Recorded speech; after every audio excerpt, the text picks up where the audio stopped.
నమస్కారం ఘంటారావానికి స్వాగతం. ముందుగా ప్రధానాంశాలు. ఢిల్లీలోని పలు పాఠశాలల బాంబు బెదిరింపులు, పిల్లలను ఇంటికి పంపి తనిఖీ చేస్తున్న పోలీసులు.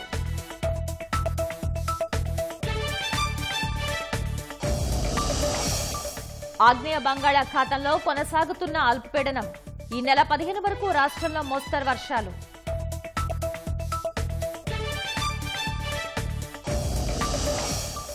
రైతుల్ని ఆదుకునే చర్యలు చేపట్టాలన్న సీఎం చంద్రబాబు, ధాన్యం తడవకుండా చూడాలని అధికారులకు ఆదేశం.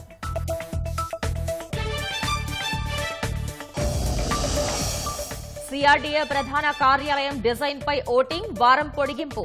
ప్రజలు తమకు నచ్చిన ఆకృతి మీద అభిప్రాయం చెప్పాలని వినతి.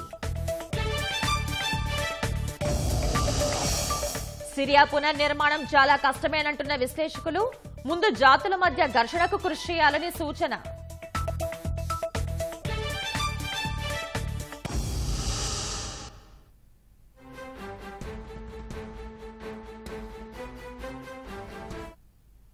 తాజాంశని చూస్తున్నాం. నంద్యాల జిల్లా నందికొట్కూరులో దారుణం జరిగింది. ప్రేమించలేదని ఇంటర్ చదువుతున్న బాలికపై పెట్రోల్ పోసి బాలుడు నిప్పంటించాడు. ఈ ఘటనలో బాలిక చనిపోయింది. ఇక ఇదే ఘటనకు సంబంధించిన మరింత సమాచారాన్ని మా ప్రతినిధి శ్యామ్ అడిగి తెలుసుకుందాం. శ్యామ్, అసలు ఈ ఘటన ఎప్పుడు జరిగింది? దీనికి సంబంధించిన తాజా సమాచారం ఏంటి?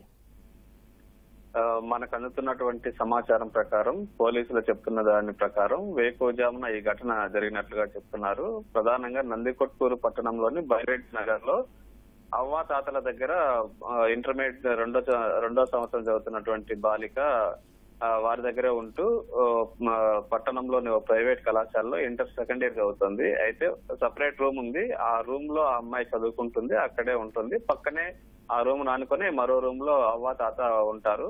అయితే ఈ బాలిక నిద్రిస్తున్న సమయంలో ఆ బాలుడిది కొలిమిగుండ్లుగా చెప్తున్నారు. ఈ బాలుడు ఇంట్లోకి రూమ్ లోకి చొరబడి బాలిక అరవకుండా మొదట నోట్లో గుడ్డలు కుక్కి తర్వాత పెట్రోల్ పోసి నిప్పంటించినట్లుగా చెప్తున్నారు. అయితే ఆ బాలిక గట్టిగా కేకలు వేయలేని పరిస్థితి.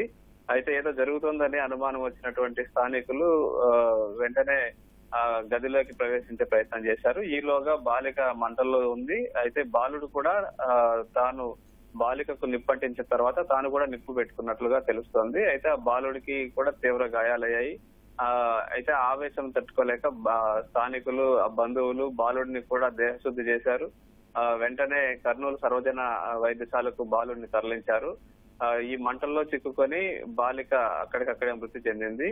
అయితే ఈ బాలుడు ఎందుకు ఇట్లా చేశాడు ఏంటి అనేది ఆరాధిస్తున్నారు. అయితే మనకు తెలుస్తున్న దాని ప్రకారం కొంతకాలంగా బాలుడు ఆ బాలిక వెంట పడుతున్నాడు, ప్రేమ పేరుతో వేధిస్తున్నాడు అని చెప్పి స్థానికులు చెప్తున్నారు. అయితే ఈ బాలుడు గదిలోకి చొరబడే అంత చనువు ఎక్కడి నుంచి వచ్చింది, ఎలా వచ్చింది, బాలిక అలో చేసిందా, లేకపోతే వీరిద్దరి మధ్య ఏదైనా సంబంధం ఉందా, లేకపోతే వేరే వాళ్ళు ఎవరైనా చేశారా అనే రకరకాల వివిధ కోణాల్లో పోలీసులు విచారణ చేపట్టారు. అయితే ప్రాథమిక సమాచారం ప్రకారం ప్రేమ పేరుతోనే ఈ బాలుడు ఈ ఘాతుకానికి పాల్పడ్డాడు, అమ్మాయి మీద పెట్రోల్ పోసి నిప్పంటించాడు అనేది మాత్రం ప్రస్తుతానికి మనకు ప్రాథమికంగా తెలుస్తోంది.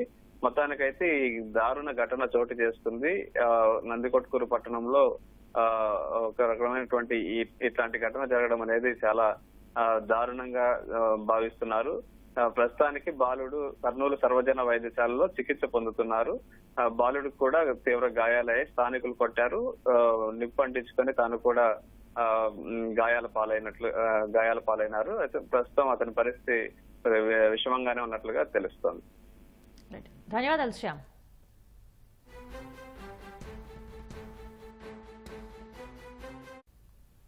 ఢిల్లీలోని పలు పాఠశాలలకు బాంబు బెదిరింపులు రావడం కలకలం రేపింది. పలు పాఠశాలల్లో బాంబులు పెట్టినట్లు మెయిల్ ద్వారా బెదిరింపు సందేశాలు వచ్చాయి. దీంతో పోలీసులు అప్రమత్తమయ్యారు. బెదిరింపులు వచ్చిన పాఠశాలల్లో తనిఖీలు చేపట్టారు. బాంబ్ స్క్వాడ్ తో సోదాలు చేస్తున్నారు. ముందస్తుగా విద్యార్థుల్ని పాఠశాలల నుంచి ఇళ్లకు పంపించేశారు. ప్రస్తుతం పోలీసుల తనిఖీలు కొనసాగుతున్నాయి.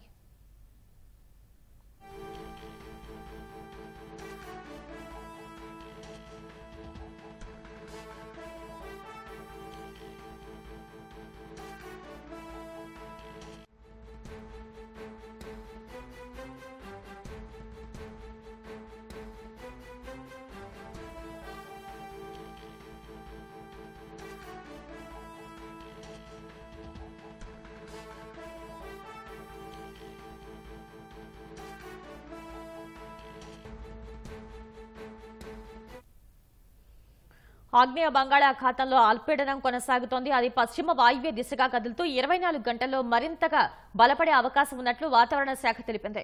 బుధవారం నాటికి శ్రీలంక, తమిళనాడు తీరాలకు చేరే అవకాశం ఉంది. దీని ప్రభావంతో డిసెంబర్ 15 వరకు కొన్ని చోట్ల తేలికపాటి నుంచి మోస్తరు వర్షాలు కురుస్తాయని వాతావరణ శాఖ తెలిపింది. కోనసీమ, తూర్పు గోదావరి, పశ్చిమ గోదావరి, ఏలూరు, ఎన్టీఆర్, కృష్ణా జిల్లాలోని కొన్ని చోట్ల తేలికపాటి నుంచి మోస్తరు వర్షాలు కురుస్తాయి. గుంటూరు, పల్నాడు, బాపట్ల, ప్రకాశం, రాయలసీమ జిల్లాల్లో కొన్ని చోట్ల తేలికపాటి నుంచి మోస్తరు వర్షాలు కురిసే అవకాశం ఉంది. వర్షాల నేపథ్యంలో వరి కోతలు, ఇతర వ్యవసాయ పనుల్లో రైతులు జాగ్రత్తలు తీసుకోవాలని ప్రభుత్వం సూచించింది. కోతకి సిద్ధంగా ఉన్న వరి పంటని వర్షాలకు ముందు కోయవద్దని సూచించింది. కోసిన పూర్తిగా ఆరని పనులని కుప్పలుగా వేసేటప్పుడు ఎకరాకు 25 కిలోల ఉప్పును పనులపై చల్లుకుంటూ కుప్ప వేసుకోవడం వల్ల నష్ట శాతాన్ని నివారించుకోవచ్చని సూచనలు చేసింది. కోత కోసి ఉన్న పొలంలో ఉన్న పనలు వర్షాలకు తడిసినట్లయితే గింజ మొలకెత్తకుండా ఉండటానికి ఉప్పు ద్రావణాన్ని పనలపై పడే విధంగా పిచికారీ చేయాలని సూచించింది. పంట పొలాల్లో నిలిచి అదనపు నీటిని బయటకు పోయేలా ఏర్పాట్లు చేసుకోవాలని రైతులకు సూచనలు చేసింది. పండించిన ధాన్యాన్ని సురక్షిత ప్రదేశాల్లో ఉంచాలని, ఉద్యానవన పంట మొక్కలు, చెట్లు పడిపోకుండా కర్రలతో సపోర్ట్ అందించాలని సూచించింది. ఇతర సందేహాల నివృత్తి కోసం మండల వ్యవసాయ అధికారిని సంప్రదించాలని, ప్రజలు అప్రమత్తంగా ఉండాలని విపత్తుల నిర్వహణ సంస్థ ఎండీ రోణంకి కూర్మనాథ్ సూచించారు. వర్షాల నేపథ్యంలో రైతుల్ని ఆదుకునేలా అన్ని చర్యలు చేపట్టాలని జిల్లాల కలెక్టర్లు, సంయుక్త కలెక్టర్లను ముఖ్యమంత్రి చంద్రబాబు ఆదేశించారు. రైతులు ఇప్పటికే పంట కోసి ధాన్యాన్ని రాసులుగా పోసి ఉంటే వర్షాలకు తడవకుండా కాపాడేందుకు వెంటనే అవసరమైన చర్యలు తీసుకోవాలని ఆదేశాలిచ్చారు. ధాన్యపు రాసులను వర్షాలకు తడవకుండా సమీప మిల్లులకు తరలించేలా చర్యలు తీసుకోవాలని సూచించారు.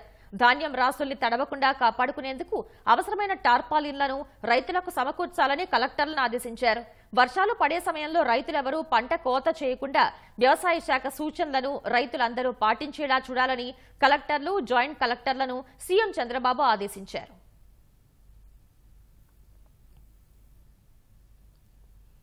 ఏపీ సీఆర్డీఏ ప్రాజెక్టు కార్యాలయం డిజైన్ పై ప్రజల ఓటింగ్ ను మరో వారం రోజులు పొడిగిస్తూ సీఆర్డీఏ ప్రకటన జారీ చేసింది.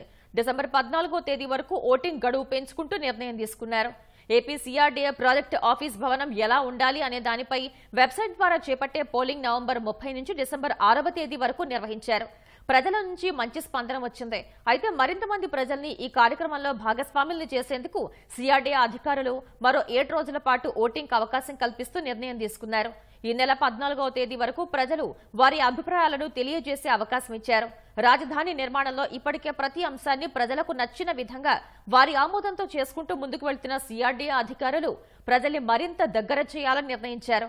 ప్రాజెక్టు ఆఫీస్ భవనం ఎలా ఉండాలి అనే దానిపై 10 ఆకర్షణీయమైన డిజైన్లను చేయించి వెబ్సైట్లో ఉంచారు. ప్రజలు తమకు నచ్చిన డిజైన్ మీద క్లిక్ చేసి ఓటు వేస్తే మెజారిటీ ప్రజాభిప్రాయానికి అనుగుణంగా నిర్ణయం తీసుకునే అవకాశం ఉంది.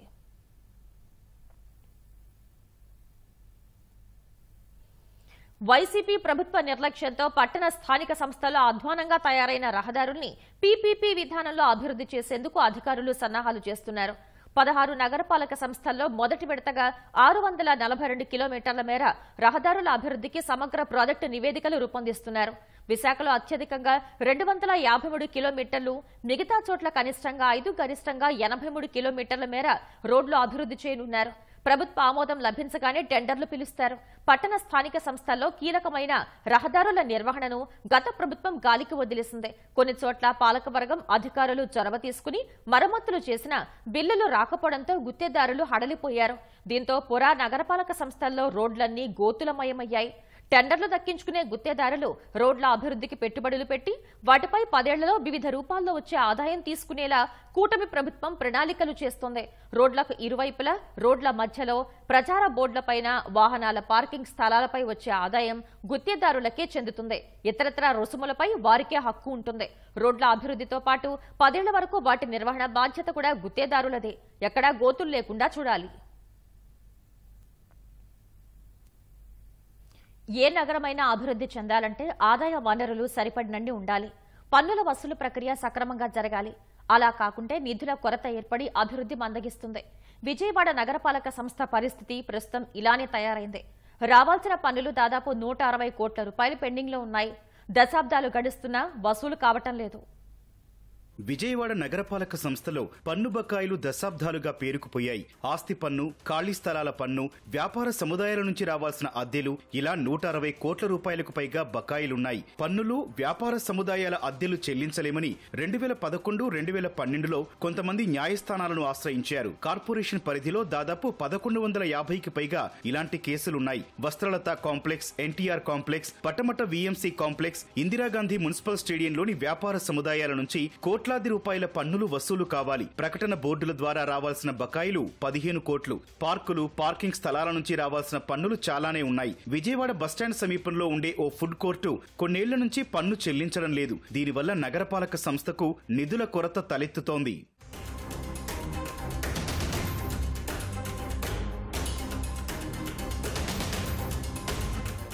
వీఎంసీకి రావాల్సిన పన్నులు, అద్దెల బకాయిల అంశాన్ని ఇటీవల వీఎంసీ కౌన్సిల్లో టీడీపీ సభ్యులు లేవనెత్తారు. దశాబ్దాల తరబడి పన్నులు రాబట్టకపోతే ఎలా అని ప్రశ్నించారు. ట్రేడ్ లైసెన్సుల పేరుతో రావాల్సిన బకాయిలు పెండింగ్ లో ఉండటం మంచిది కాదన్నారు. తమ నుంచి ముక్కుపిండి వసూలు చేస్తోన్న వీఎంసీ అధికారులు వ్యాపార సముదాయాలు, ఖాళీ స్థలాలు, ఆస్తి పన్ను చెల్లించిన వారి నుంచి ఎందుకు వసూలు చేయడం లేదని నిలదీశారు. బకాయిదారులతో ప్రత్యేక చర్చలు జరిపి త్వరగా పన్నులు వసూలు చేయాలని కౌన్సిల్ కు సూచించారు. స్పందించిన వీఎంసీ అధికారులు త్వరలో ఆ దిశగా చర్యలు చేపడతామని బదులిచ్చారు. విజయవాడ నగరపాలక సంస్థకి 2010 సంవత్సరం నుంచి కూడా రావాల్సినటువంటి బకాయిలు ఉన్నాయి. వివిధ రకాల బకాయిలు కోర్టులో మేము చెల్లించలేమని కోర్టుకు అప్పీల్ చేసినటువంటి సందర్భాల్లో ఇవాళ వాళ్ళని పిలిచి సంప్రదింపులు జరిపి కార్పొరేషన్కి రావాల్సినటువంటి ప్రాపర్టీ ట్యాక్స్ని వసూలు చేసుకోవాల్సినటువంటి బాధ్యత ఇవాళ నగరపాలక సంస్థలో పనిచేస్తున్నటువంటి కమిషనర్ కానివ్వండి, జోనల్ కమిషనర్ కానివ్వండి, అడిషనల్ కమిషనర్ల మీద ఉంది. ఇవాళ ఎగ్జాంపుల్గా బస్టాండ్ ఎదురుగా ఉన్నటువంటి ఈటు స్ట్రీట్ అనే యొక్క సంస్థే ఇవాళ కార్పొరేషన్కి 2 కోట్ల రూపాయలు బకాయి ఉంది. ఇవాళ 2 కోట్ల రూపాయలు ఒక కార్పొరేషన్ స్థలాన్ని లీజుకు తీసుకుని కార్పొరేషన్కి చెల్లించకుండా వాళ్ళు కరోనా 2021 నుంచి కూడా కాలక్షేపం చేస్తా ఉన్నారు. అలాంటి చిన్నవాళ్ళు, పేదవాళ్ళే ఇంటి పన్ను కడుతున్నాం అండి. ఒక లేట్ అయితే దానికి వీళ్ళు ఇంట్రెస్ట్ వేస్తున్నారండి. మరి పెద్ద పెద్ద వాళ్ళందరూ కూడా షాపులు కానీ, ల్యాండ్ వీకింగ్ ట్యాక్స్ కానీ, ఇవి కానీ బోల్డ్ రావాల్సిన బకాయిలు ఉన్నాయండి. అవి విఎంసీ వాళ్ళు వసూలు చేస్తేనే నగర అభివృద్ధి జరుగుతుందండి. బడా పెద్దవాళ్ళ దగ్గర, మాల్స్ దగ్గర కానీ, సినిమా హాల్స్ దగ్గర, హోటల్స్ దగ్గర కానీ వాళ్ళ దగ్గర కొన్ని పెద్ద పెద్ద వసూలు చేయట్లేదు. వాళ్ళని కోట్ల రూపాయలు వాళ్ళ దగ్గర పెండింగ్ ఊడిపోయినాయి. అవన్నీ వసూలు చేస్తే కొన్ని విఎంసీ వాళ్ళు కొంత బద్దం తగ్గిద్ది. దానివల్ల ఆ డబ్బు కూడా వస్తే ఏంటంటే డెవలప్మెంట్కి ఉపయోగపడుద్ది అండి. పెద్దవాళ్ళ దగ్గర కూడా వసూలు చేయాలి కదా. అట్లాగే అందరూ కానీ మరి అందరూ వసూలు చేస్తే నగరాభివృద్ధికి రోడ్లు అని, మరి డ్రైనేజ్ అని, మరి వాటర్స్ అని ఇవన్నీ సప్లై బాగుంటుంది కదా. విజయవాడ అభివృద్ధి చెందాలంటే పన్నులు, అద్దెలు సకాలంలో వసూలు చేయాలని నగర ప్రజలు కోరుతున్నారు. అప్పుడే వీఎంసీ అనుకున్న లక్ష్యాలు సాధ్యమవుతాయని అభిప్రాయపడుతున్నారు.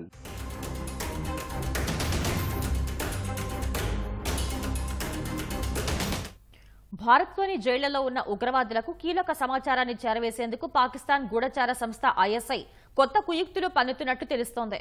మొబైల్ ఫోన్లు, ఇంటర్నెట్ వినియోగిస్తే కుట్రలు బయటపడతాయి అనే అనుమానంతో మతిస్థిమితం లేని వ్యక్తుల్లా కొందరిని నటింపజేస్తూ సరిహద్దులు దాటిస్తున్నట్టు నిఘా వర్గాలు గుర్తించాయి. సరిహద్దు దాటే క్రమంలో కొందరు ఉద్దేశపూర్వకంగా అరెస్ట్ అవ్వడంతో ఈ గుట్టు రట్టయింది. భారత జైళ్లలో ఉన్న కరుడుగట్టిన ఉగ్రవాదులకు కీలక సమాచారాన్ని చేరవేసేందుకు పాకిస్తాన్ గూఢచార సంస్థ ఐఎస్ఐ కొత్త కుట్రలకు తెరలేపింది. అక్రమంగా చొరబడిన వారు పట్టుబడిన సమయంలో మతిస్థిమితం లేనివారిలా నటించేలా తర్ఫీదిచ్చి పంపుతోందని అధికారులు గుర్తించారు. గడిచిన 5-6 నెలల్లో 10 మంది వరకు పీఓకే నుంచి భారత్లోకి అక్రమంగా చొరబడినట్లు అధికారులు తెలిపారు. జమ్మూ, పంజాబ్, రాజస్థాన్ జైళ్లలో ఉన్న ఉగ్రవాదులకు కీలక సమాచారం అందించేందుకే వారు భారత్లో చొరబడినట్లు అనుమానిస్తున్నారు. మొబైల్ ఫోన్లు, ఇంటర్నెట్ వినియోగిస్తే కుట్ర బయటపడుతుందని భావించి ఐఎస్ఐ ఈ విధానాన్ని అనుసరిస్తున్నట్లు అధికారులు భావిస్తున్నారు. చొరబాటుదారుణ్ణి డ్రగ్స్ అక్రమ రవాణాకు వినియోగిస్తున్నట్లు తెలిపారు. భద్రతా దళాలకు పట్టుబడిన సమయంలో చొరబాటుదారుడు మతిస్థిమితం లేనివారిలా ప్రవర్తిస్తున్నట్లు దర్యాప్తులో తేలిందని అధికారులు చెప్పారు. ఈ పన్నాగంలో భాగంగా మహిళలు, మైనర్లను కూడా ఐఎస్ఐ భారత్లోకి పంపుతున్నట్లు తెలుస్తోంది. ఇటీవల పంజాబ్లో పాక్కు చెందిన ఒక బాలుడు పట్టుబడ్డం నిఘా వర్గాల అనుమానాలకు బలాన్ని చేకూర్చాయి. రాజస్థాన్లో మతిస్థిమితం లేనట్లు నటిస్తూ భద్రతా దళాలకు చిక్కిన పాక్ పౌరుణ్ణి అధికారులు తమదైన శైలిలో ప్రశ్నించగా డ్రగ్స్ స్మగ్లర్లు తనను ఏజెంట్గా పెట్టుకున్న విషయాన్ని వెళ్లగక్కాడు. మరోచోట ఓ యువకుడు ఉద్దేశపూర్వకంగా బైక్పై సరిహద్దును దాటేందుకు ప్రయత్నించి బీఎస్ఎఫ్ సిబ్బందికి చిక్కినట్లు సంబంధిత వ్యక్తులు తెలిపారు. జైల్లో అతడి కదలికలు అనుమానాస్పదంగా ఉన్నట్లు అధికారులు వెల్లడించారు. భారత్లో అనేక మార్గాల ద్వారా కోవర్టు ఆపరేషన్ల కోసం పాకిస్తాన్ ప్రయత్నాలు చేస్తోంది. 1990, 2000 దశకంలో ఇరు దేశాల మధ్య నడిచిన సంఝౌతా ఎక్స్ప్రెస్ రైలును ఆసరాగా చేసుకుని ఇటువంటి కార్యకలాపాలకు పాక్ పాల్పడేది.